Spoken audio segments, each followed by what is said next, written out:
Assalamualaikum warahmatullahi wabarakatuh.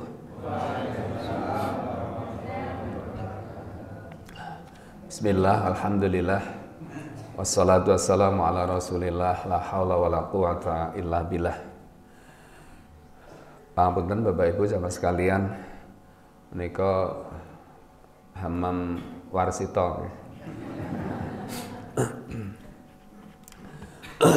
Kita lajengaken menapa ingkang kita aturaken wekdal kepengker nggih menika pentingipun kita merawat amal. Di amal yang sudah kita lakukan itu harus kita rawat, Bapak Ibu jamaah sekalian. Dijaga agar tidak hilang, agar tidak rusak, agar tidak batal. Karena amal itu walaupun sudah kita lakukan, sudah cukup lama kita melakukannya, dan pada saat kita lakukan itu insya Allah diterima oleh Allah karena syaratnya terpenuhi. Tapi bukan berarti amal itu kemudian sudah aman. Bahkan amal yang kita lakukan sudah puluhan tahun yang lalu pun masih bisa hilang, bisa rusak, bisa batal. Nah, maka di sini penting kita memperhatikan bagaimana cara kita merawat amal kita.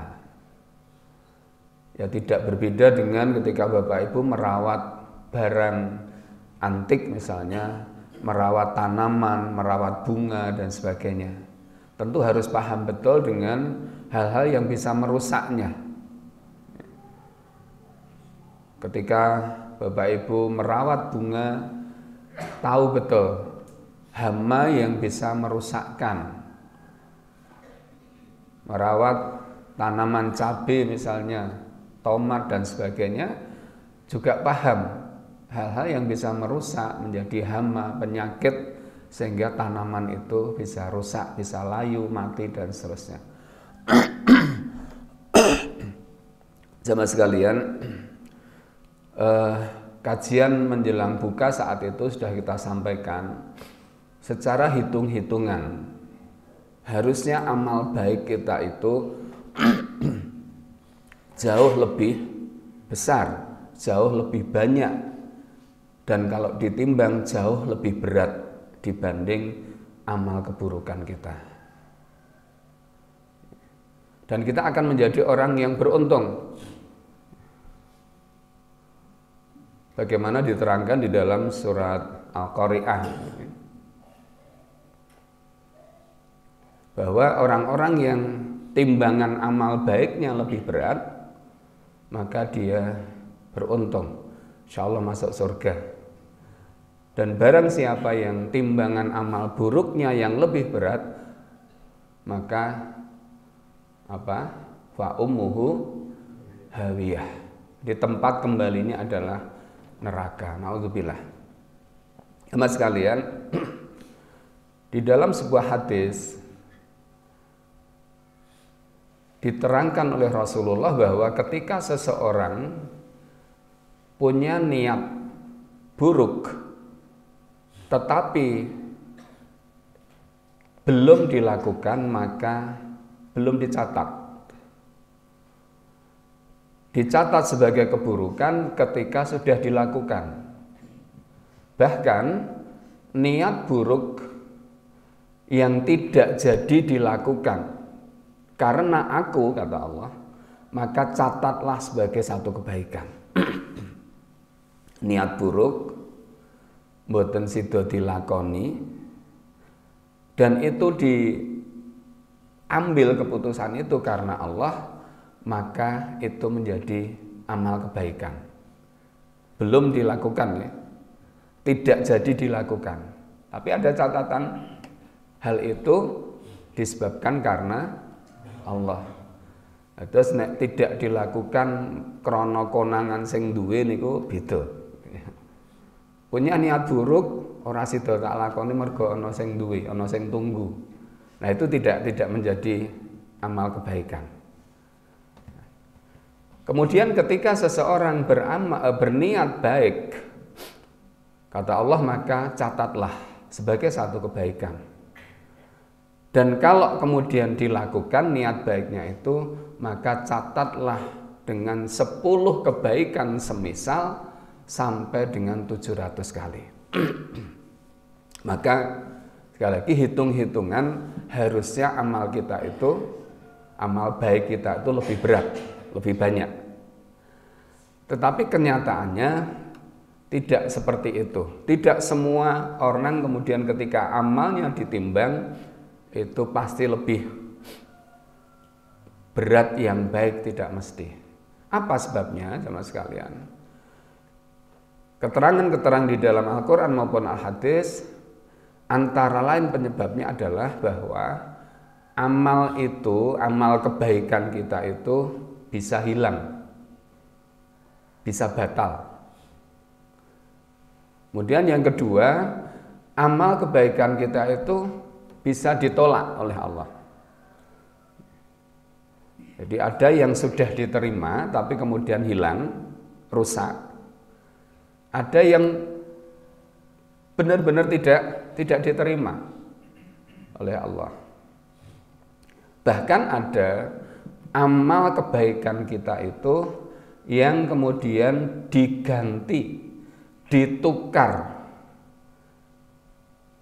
dengan dosa kita. Itu yang menjadi asbab, menjadi penyebab kenapa amal baik seseorang itu bisa lebih ringan dibanding amal keburukannya. Nah, pada kesempatan ini beberapa akan kita sampaikan yang menjadi penyebab itu. Jadi sekali lagi, ada yang karena ditolak, ada yang karena hilang atau rusak, dan ada yang karena ditukar dengan dosa kita. Amal yang batal itu disebabkan karena riya. Amal yang batal itu disebabkan karena niatnya bukan karena Allah. Amalnya baik, Bapak Ibu. Amalnya baik, bahkan itu termasuk amal-amal yang sangat dicintai oleh Allah. Seperti mati syahid misalnya. Kemudian seorang yang dermawan, bahkan seorang penyebar ilmu. Itu kan amalan-amalan terbaik. Tapi itu bisa tidak diterima oleh Allah gegara niatnya yang salah. Disebabkan karena niatnya. Di dalam surat Al-Baqarah ayat 264 Allah ngendika, ya ayyuhalladzina amanu la tubtilu shadaqatikum bil manni wal adza. Wahai orang-orang yang beriman, janganlah engkau batalkan pahala sedekahmu, pahala perbuatan baikmu itu bil manni wal adza, dengan menyebut-nyebut dan menjadikan si penerima itu malu. Dua hal itu, Bapak Ibu, bisa membatalkan pahala amal kita. Walaupun sudah kita lakukan mungkin puluhan tahun yang lalu. Yang sekarang usianya 70 tahun misalnya. 50 tahun yang lalu amal itu dikerjakan dan sangat ikhlas pada saat itu. Tetapi kemudian 50 tahun kemudian diungkit, disebut-sebut bil manni tadi.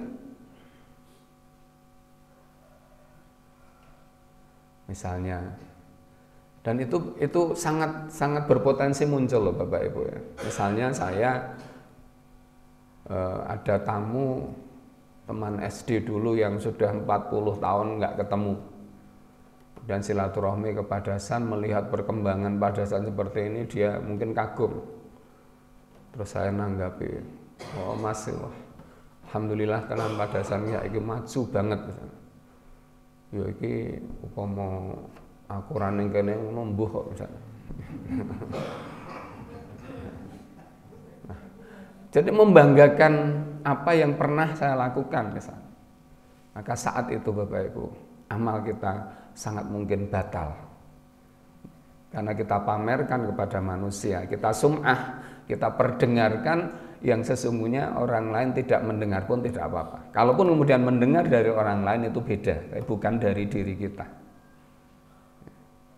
Atau mungkin dengan dengan menjadikan pihak penerima itu malu. Misalnya ada orang yang sukses di Padasan ini, seorang pemuda misalnya, dan ada orang menanyakan, sinten to Mas nika sing pemuda sing sukses Padasan nika? Oh nika si fulan. Nika mbiyen wong ora tak kukup numbuh kok misalnya. Mbok iso sekolah mbok ora misalnya. Niku nek mboten nonton kula wis sembuh dadi apa. Itu sudah sekian puluh tahun yang lalu misalnya saya lakukan. Maka amal saya itu bisa batal Pak, bisa hilang, rusak. Maka kita wajib berhati-hati betul.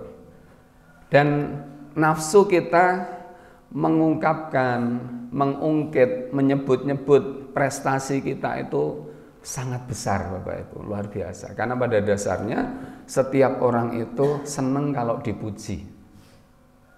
Itu tidak dipungkiri nih. Senang jika dipuji. Bahkan pujian palsu pun seneng kok menungso niku. Alah pun jenengan saya tua kok saya ayu misalnya. Seneng padahal ra mungkin to saya tua kok saya ayu niku. Ning seneng dipuji. Wis 75 tahun kok ya Allah jenengan kok tambah ayu to Mbah misalnya. Walaupun simbah-simbah seneng. Padahal ra mungkin tambah tua kok tambah ayu. Jadi dipuji dengan sesuatu yang palsu pun seneng.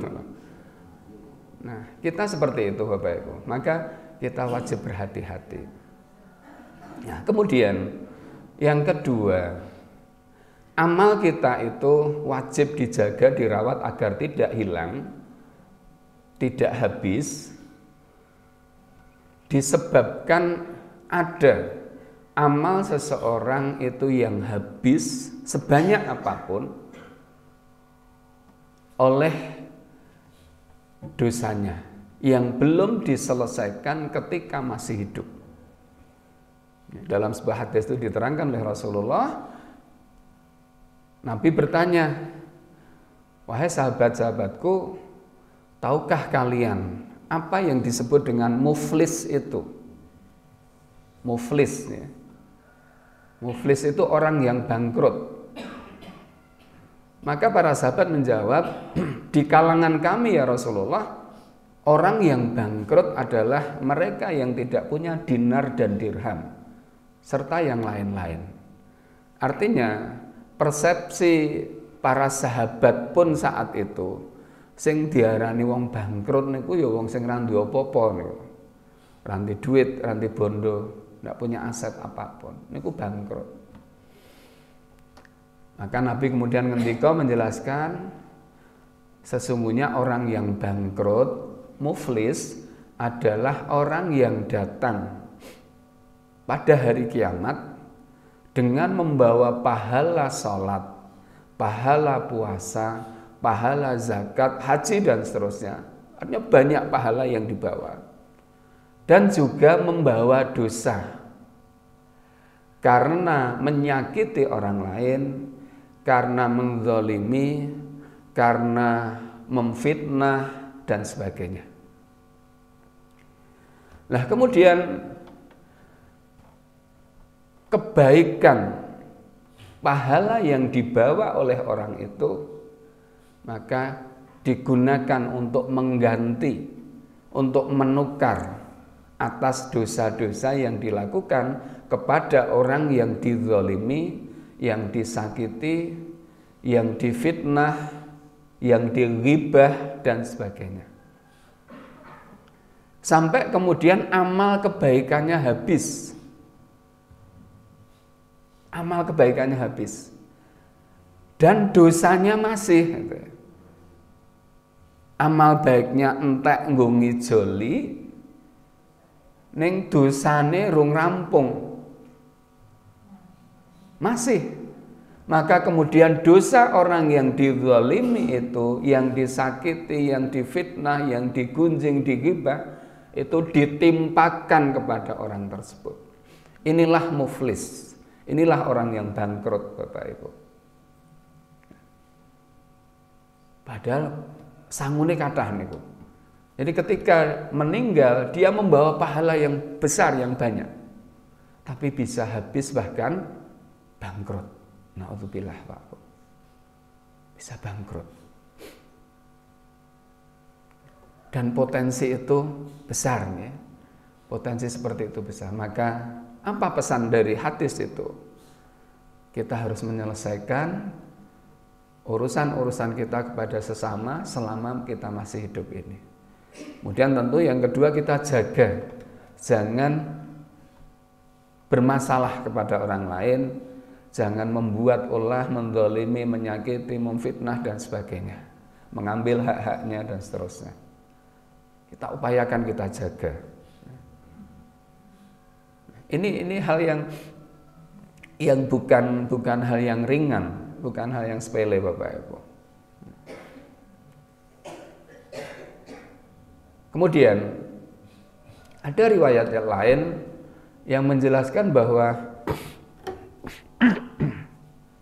penyebab hilangnya, rusaknya atau habisnya amal itu disebabkan karena ditolak oleh Allah, karena tidak diterima oleh Allah. Apa? Dalam sebuah hadis dijelaskan, riwayat Muslim insyaallah, barang siapa yang mendatangi dukun, mempertanyakan nasibnya, meramalkan nasibnya atau yang sedang dialami, maka sholatnya selama 40 hari tidak diterima. Tas-tas lho nggih, senajan zaman modern dukun niku tesih laris ane, Pak. Dukun niku tesih laris. Nggih. Ya, terakhir Ida Dayak nggih nika. Namun saya tidak menyebut itu dukun ya. Saya tidak menyebut dukun. Artinya orang yang mencari jalan alternatif itu cukup banyak ketika dia kecentok masalah. Baik dengan penyakit, dengan nasib, itu banyak yang lari ke sana. Atau mungkin dengan masa depannya, usahanya misalnya, ben laris, ben ledo tuku ning nggonku misalnya. Di dunia modern ini masih ada praktek-praktek seperti itu. Mbah Slamet Banjarnegara nih, yang dukun pengganda uang yang membunuh berapa orang? 12 ya. 12 orang. Dan orang enggak mikir, Pak Bu, kadang-kadang yang merdukun itu berarti moro ning dukun ya. Itu pendidikannya jauh lebih tinggi dibanding dukunnya. Sing merdukun niku S2 pendidikannya pun. Dukune S1 mau mboten lulus, SD ra lulus. Ning percaya niku lho, Pak. Percaya. Napa mulai zaman tesih wonten SD Aspirin nggih. Tesih wonten napa nalo, buntut dan sebagainya. Ya Allah. Kadang udah ndak masuk akal ya. Nek dukune pancen ngerti ngopo ora dituku dhewe lek sugih rasa buka dukun. Orang tetap saja percaya. Jadi dampaknya besar, Bapak Ibu. Mendatangi dukun, mempercayai ramalannya, mempertanyakan nasib dan sebagainya, itu menjadikan sholatnya 40 hari tidak diterima. Mungkin nonton sing iki 40 dina salate ora ditampa ya rasa salat, salat ya ora ditampa wae. Maka double dosanya, Pak Bu. Malah double. Dosa tadi ke dukun, yang kedua dosa meninggalkan salatnya.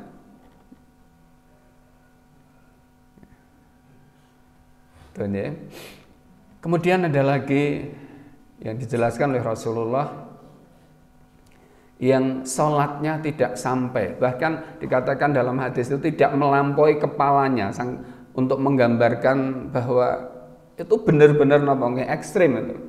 Jadi sholatnya itu tidak sampai melampaui kepalanya walaupun sejengkal nih, ini tidak sampai kepada Allah. Apa? Siapa?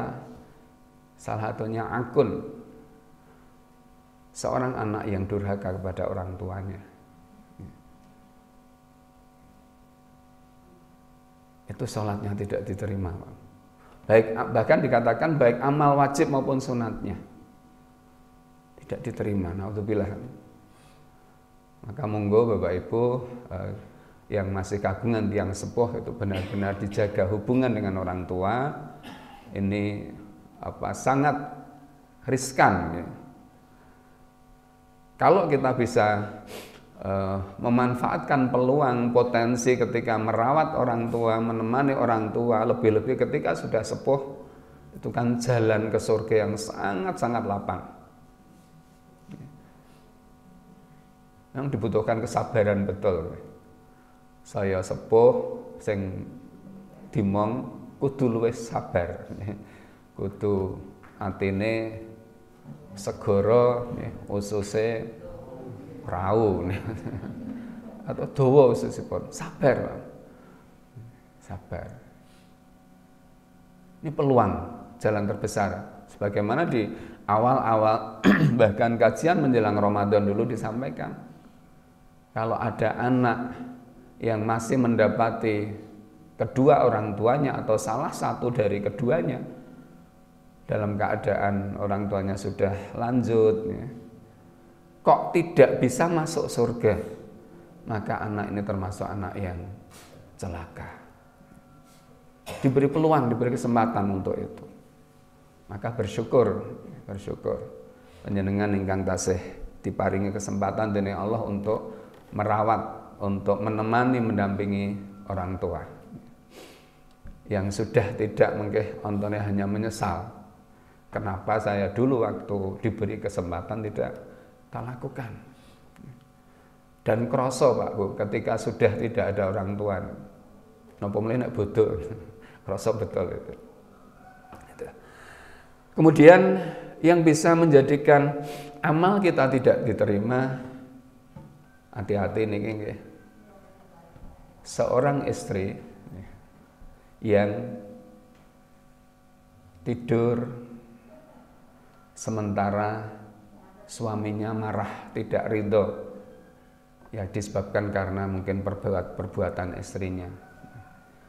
Di seorang istri yang berbuat salah, kemudian sampai suaminya tidak ridho, suaminya marah, ngono kok iso tinggal turu niku. Ditinggal turu kepenak. Nah, ini hati-hati nggih Bu para istri ini. Para istri. Artinya diselesaikan itu ya. Jangan dianggap dipandang itu hal yang remeh. Jangan dipandang hal yang sepele. Nggih saged kawon jenengan alasan jare nek nesu kon meneng. Ya kula tinggal meneng kula singkur malahan. Ya tentu ditempatkan secara proporsional. Artinya harus diselesaikan. Karena apa? Ini bukan dalam rangka kami membela para suami loh ya. Tapi memang seperti itu. Jadi ketika seorang wanita sudah menikah, maka taatnya itu yang sebelumnya kepada orang tuanya, kepada ayahnya, kepada ibunya, maka kemudian beralih kepada suami. Beralih kepada suami. Bahkan Nabi sampai ngendika begini Bapak Ibu. Seandainya aku diperbolehkan menyuruh manusia sujud kepada manusia, maka pasti yang aku suruh adalah istri sujud kepada suami. Seandainya boleh. Namun tidak boleh, sujud itu hanya untuk Allah, Pak. Tidak boleh untuk manusia. Sujud itu hanya untuk Allah Subhanahu wa taala. Dan itu penghormatan, takzim yang paling besar kepada zat yang maha agung. Itu dengan sujud itu tidak ada yang lebih dari itu, Pak. Ndungklok ngeten itu masih bisa kepada sesama. Ndungklok luweh cendek itu masih untuk sesama. Namun kalau sudah sujud itu hanya untuk Allah. Seandainya boleh manusia sujud kepada manusia, maka Nabi ngendika, yang aku suruh adalah seorang istri sujud kepada suaminya. Menggambarkan betapa ketaatan seorang istri kepada suami itu mutlak, Pak. Tentu selama suaminya itu dalam jalur yang benar. Ayem. Aman. Nah, berarti aku ngeyel ra apa-apa misalnya. Nah, jenengan ngendika ngeyel ra apa-apa berarti kan padha ngono iki, berarti bojoku ora bener. Nah, kita harus berhati-hati para ibu. Misalnya panjenengan ngendika ora apa-apa, diyakinkan betul apakah benar suami saya itu benar-benar sudah keluar dari jalur Shirathul Mustaqim Islam misalnya. Apakah perintahnya itu bertentangan dengan syariat atau tidak? Ini dipahami betul. Jadi kalau memang tidak bertentangan dengan syariat, ya harus kita wajib, seorang istri wajib mentaatinya. Kemudian yang lain yang bisa merusak pahala kita, menjadikan tidak diterima adalah para peminum khamr, para peminum minuman keras. Dalam sebuah hadis itu diterangkan juga sama dengan tadi yang mendatangi dukun, 40 hari sholatnya tidak diterima. Ngombe seruput sak napa? Kok jenengan ngerti Pak Sloki, Pak? Kok ngerti istilah ya, yuk.